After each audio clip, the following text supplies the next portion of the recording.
Jack and Jill here. Hello. Welcome to the Jack Jill Show, entertaining real estate investment talk. I'm Jack Butella. And I'm Jill DeWitt, broadcasting from sunny Southern California. Today, Jill and I talk about real estate agent egos and what you should know. I don't know what you're talking about, Jack. I have never experienced that. Not at all. Hey, I'm a little confused. We don't... On this show, Jill and I have a lot to say about real estate agents and the whole real estate agent environment and market. And so we're not picking on anyone specifically, but our whole point, real big picture point is, in a lighthearted way, come on, everyone, it's a little bit antiquated. I agree. It's a little bit out of the 50s here. Oh, my goodness. Do you pick up your phone and do you order an Uber or a Lyft? Or do you go and wait, stand on the corner and try to find a taxi? You get a Lyft. Exactly. Right off your phone. But we don't have that It's really luxury easy. to sell our house that way. Oh, so Jill and I have chosen, in a lighthearted way, to make a little bit of fun of it. Mm-hmm. Oh, this is going to be good. That's what it's about. Exactly. Keep the hate mail coming. I love it, actually. It's fuel. Totally. Before we get into it, let's take a question posted by one of our members on the JackJill.com online community. It's free. Okay. Joe asks, I offered $300 an acre in Elko County, Nevada, northeast corner of the state. I was fortunate to open my mail today from a seller who was willing to sell me two properties quite close to each other, 1.3 and 2.7 acres in the same subdivision for $2,200. They are 5 miles from Elko proper, where there is a Walmart, Home Depot, etc. Both have access, but not much else. Comps seem to be about $100 to $1,500 an acre for properties that are further from town than these. It brings my acquisition price up to $500 an acre and really burns most of my seed money. I'm a little confused about sitting on the properties for too long, since stuff in this part of the country seems to sit for a while. However, taking down two properties in one quick deal may be worth it. Thoughts? Well, I'll tell you, you did everything right. Yep. You're asking the right questions. Yep. And so you're kind of at that moment of truth where you're staring at the deal saying, all right, I did everything right. Be careful what I wish for. Yep. So you're going to have to make that decision yourself. I will tell you that this pricing in this county specifically, in the area where you're talking about, I'm really familiar with it. We're intimately familiar, and it's a little bit pricey for my taste. But do I think you can easily double your money on these deals? Yeah. Mm-hmm. If you were priced at $300 an acre for a 6,000 acre ranch, I would say you're off your rocker. That would be closer to $70 an acre. But these properties are small. I think you're pretty relatively new at this, and I think these are two really good starter deals to purchase and go through the whole process on and learn. You know what, Joe? Don't be afraid of $300 for a comp around $1,000. That's perfect. The way you originally went out of the gate was perfect. I want to say too, don't be afraid to just stick to your guns and tell them, look, I love it at $300. I can't do it at $500. Yeah. And then walk, because you know what? 2 days later, you're going to get another letter in the mail from someone wanting to sell at your $300 price. Yeah. Number one. And number two, if they really want to sell, give them a week. They might call you back and say, okay, let's just do it. Because we're talking, it's not a lot of money. The big difference, and I think you did it right. So do I. I actually would probably do the deal. At the $300 or the $500? I would stick to my guns. I know you would. Because if comps are $1,000, that's what I want to do. I want to do $300 an acre. Let's just be honest here, okay? Then because by my time I costs and I get it recorded and all that good stuff, I still want to double my money and get out, and I want it to be under everything else. Well, let's not forget, Joe, that there's two APNs here. True. So the hard money facts are, 1.3 acres is about $700 at $500 an acre, or $600. That's rock bottom. True. For a piece of real estate, it's $600. Well, maybe meet him in the middle. I think he's... Jill gets so hung up on price. $2,000. She loves to negotiate. Because I'm doing all the work. Let's get the thing done. He's purchasing one of these properties for $600 or $700 for an acre. I think I would do that deal. Okay. As long as it's got access. It does, he said. And then 2.7, you're in the what? $1,000 for 2.7 acres or whatever, $1,200. I think that you're going to do just fine, Joe. Even though Jill wants to make it her career to squeeze every single penny. Well, I mean, I want to do it right, and if Joe doesn't have a lot of money, let's do it right, and then we're going to sell them really fast. Here's what Jill really means: $300 or $500 an acre for these two little properties. They're not going to say no. Right. And that's how Jill goes into this. If that's not going to make or break this, they've already decided to sell it. Correct. So if you sweet talk them like Jill, you're going to get what you want. That's really what she's trying to say through the microphone here. Thank you. Bingo. And trust me, Jill gets what she wants. That's right. At work and elsewhere. Thank you. Oh. Today's topic: real estate agent egos and what you need to know, why they're good, and maybe why they're not so good. This is the meat of the show. Bring it. Real estate agents, for whatever reason, like no other profession that I have been ever seen, believe that they have been entitled and empowered. And it's really, really, really, and it's an interesting psychological situation to be in, where you kind of watch what they do. The more deals they do, the more empowered they feel. And it's based on nothing. Well, not even that. I say right out of the gate, there's like and you and I both have sat through real estate school and gone through all the motions, and so we know what's involved there. We know what the training is and all that good stuff.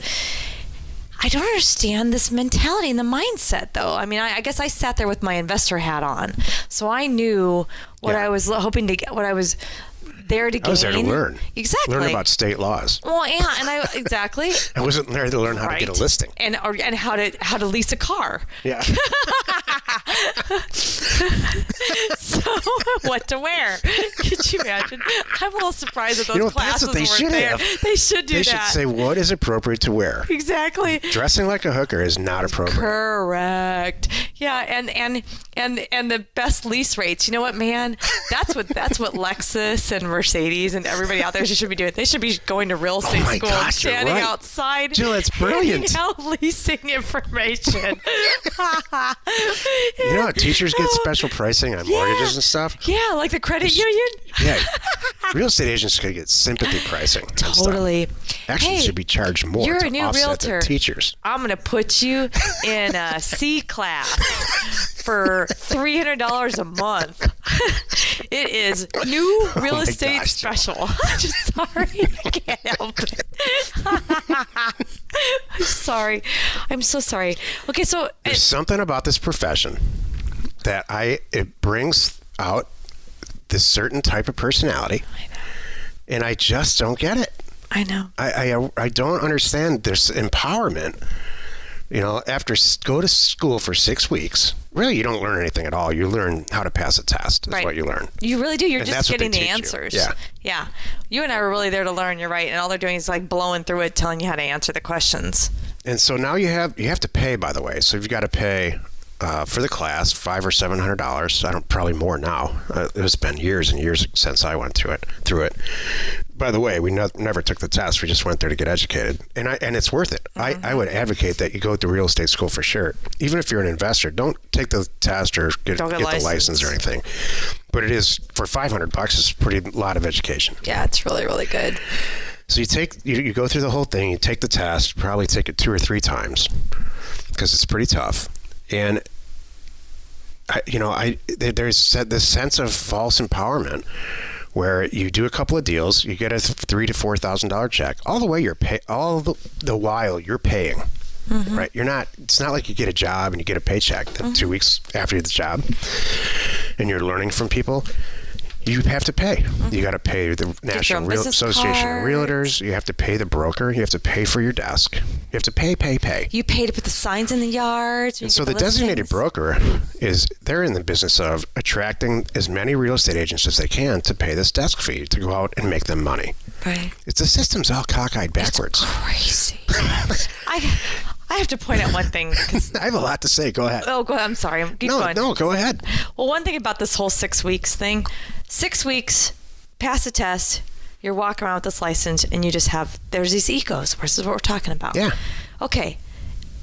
An esthetician who waxes people, they go for 6 months and they don't have an attitude. Let's all think about this. Well, they go to work and they do a job and they get a paycheck. Exactly. But they could be freelance. They could do their own thing, but they're licensed. Mm-hmm. And then if you really want to go and do the full cosmetology so you can do hair, it's 2 years.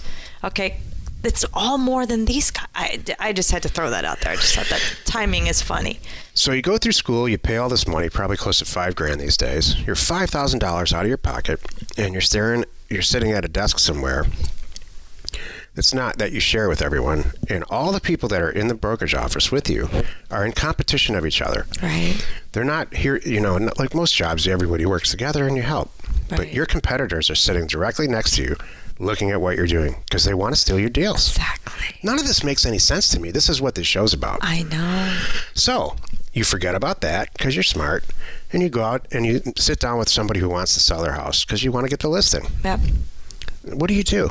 Do you try to help them get the best price for their house? No. Exactly. No, you don't do that. You try to get them to list the house for as cheap as possible because you want to make a commission. Right. Exactly. It doesn't make any sense. Just to get to sell. Yep. Do you try to charge them as little as possible and help them? No. You charge them full price. Cheap as you can get the house listed It's for. True. Charge them the full 6, maybe 7% of the listing price. And because you're motivated to get as many listings as possible because you went to the Sweat Hog School of Listings, there's this thing called Sweat Hogs. Shut up, really? Yeah. You pay extra money. Oh my gosh. And you know what they say? Here, I'll save everybody the money. What? This is what you learn at Sweat Hogs. Get as many listings as you can. Never work with a buyer. Never put anybody in your car. It's a waste of time. And they're right. Wow. Just get the listing, sit back and let it happen. This is this sweet old lady who just signed a listing agreement. It's an exclusive agreement, by the way. If anybody comes knocking on the door because they thought about next door, their sister needs a house, they have to pay. You still get your money. Yep. So there's a bunch of stuff on little old lady's mind, the seller, that she needs help with.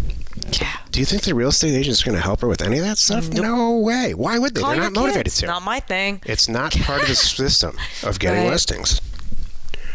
So what do? They hire a photographer. They're $200 or $300 out for that at least. And if they're lucky, they get the broker's assistant to input all the stuff in their MLS, which takes like 2 days, by the way. Right. It's incredibly complicated. Mm-hmm. And now they have a listing, and it's in the MLS, and they walk away.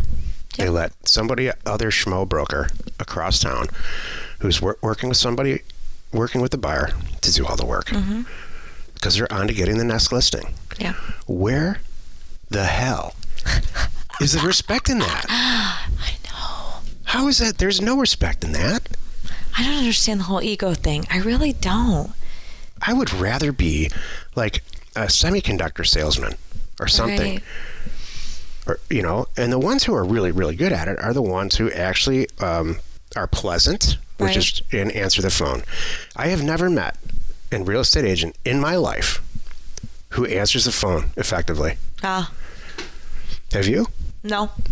It's impossible to get them on the phone, and it's because of their ego. Right. It's because they turned a few deals, maybe made $10,000 this month. I think they the show best up ones up front. Make $100,000. Like all of us, they're interested. I hate to say this, based on experience. They're all excited up front. They're your best friend up front until you sign the paper, and then they go dark. It's like dating. What are we talking about? And I'm not going to tell you what this sign the paper part is equivalent to. There's an act that happens, and then they disappear. It sounds like you have some experience with this, Jill. So, I heard. Jill has predatory experience. I heard. My girlfriends are telling me. That's so funny. Anyway. So I think that a lot of people go into this real estate agent /broker thing, and they just have no idea what it really is all about. Yeah. It's the system's just set up. It's a ridiculous system. The brokers win. That's the only person who wins in any of this is the broker, the designated broker, with 100 people under them. You know who really wins? People like us. Yeah, you know what? That's a good part because they're out there doing their thing and pissing people off. We make a ridiculous amount of money, and everybody's happy. Yeah. Well, I mean, how and many we don't people? deal with agents at all, ever. You know, it's interesting that we just got a deal in. Dude, this is. I was cracking up. I don't even know if you realized you did it. We got a deal in, and it was a price right from a mailer. And there's a real estate agent involved. The seller said, "I do have it listed, and your price works for me, but I got to run it through the real estate agent because I signed a listing." And do you remember what happened? No. You said, "Forget it." Yeah, we're out. We're not dealing with agents. Forget it. I'm not dealing with it. Yeah. And that's what happened. And I happened to be. Somebody either told me at the office or I overheard it. I can't remember. I think the seller called and said they're out. And your immediate reaction was, "Forget it. I don't care if the deal's good or not." Yeah. We don't work with agents. And that says it all right there. Yeah. Because we do deals. That's what we do for a living. Yeah. When we're not doing this show, we're doing real estate deals. Yeah. And nothing kills a real estate deal like a real estate agent. Yeah. That's been my experience. Yeah. I don't need that. I don't need the headache. I don't need the hassle. So I agree. So funny. Back to the car thing. You like my car idea? I think this is funny. I wonder why certain manufacturers, BMW specifically, because it's just such a dumb car. Oh, and BMW. a dumb car company. Yeah, that's perfect. I think, people buy BMWs the same way they buy handbags. It's just they think it's a trophy or some kind of status thing. So I think real estate agents they should have a BMW employee in every real estate school. I think that's good. There should be. I like this. It should be. Why don't they do this? And then and you know what? And the right purse people, they should be sitting outside too. There should be a Nordstrom's rep and a BMW rep sitting outside of real estate graduation day when they get their tests back or whatever. I don't know. I asked some people. I've never known a person who owns a BMW who's right in the head. Oh, never. Yes, that's true. And so over the years, every opportunity I get, because I'm a total car guy, I ask people who purchase BMWs or they're driving, I'm like, how did you come to that decision? Yeah. What happened? What was the thought process in that? Like, is it the engine size or the features? And every single time they kind of turn their head sideways a little bit, and they get this little smirk on their face, like, you know what, Jack, you just don't get it. Us BMW owners, we get it. That's hilarious. I think you need to just. Someday you'll get it. You'll catch on someday. Hilarious. It's funny. And then they don't work. I gotta tell you something funny. The cars don't work. Totally. Okay, so my whole family, I can go back at least 2 generations, and I'm talking everyone. Aunts, uncles, grandparents, my parents, cousins, one person, and you know who it is, has owned a BMW. Yep, I know exactly who you're talking about, and that completely makes my point. One person. So funny. Anyway, on that note. Needless to say, it's not the ultimate driving machine. Yeah. Is that their logo? Is that theirs? It used to be. I don't know if Oh, it still was is. it? Yeah. Oh my gosh. That's so funny. Well, you've done it again. Wasted another 30 minutes listening to the JackJill Show. Join us tomorrow where we discuss what happens with real estate inheritance. It's a little bit more complicated than you think. Super cool. And we answer your questions, should you have one, posted on our online community found on JackJill.com. Go there. It's free. You are not alone in your real estate ambition. Good show. Yeah. Probably lost half of our listeners. I know. That's okay. This is don't Weed 'em care. Out week. Just kidding. I wish we could do that with the kids. Right? Weed 'em out week. Weed 'em Out week. I love Weed 'em out. Yeah. That applies to so much stuff. It really does. I'm going to write that down. Again, dating. Weed 'em out week. Weed 'em Out week. Instead of Rush Week or whatever week, Weed 'em Out week. Shark Week. We should have an acquisition closeout week because there's always, no matter what you do, I go into our acquisition system and there's just stragglers constantly. There's constantly like 10% of the deals that come in. we're on the fence about, so they just sit there in the system forever.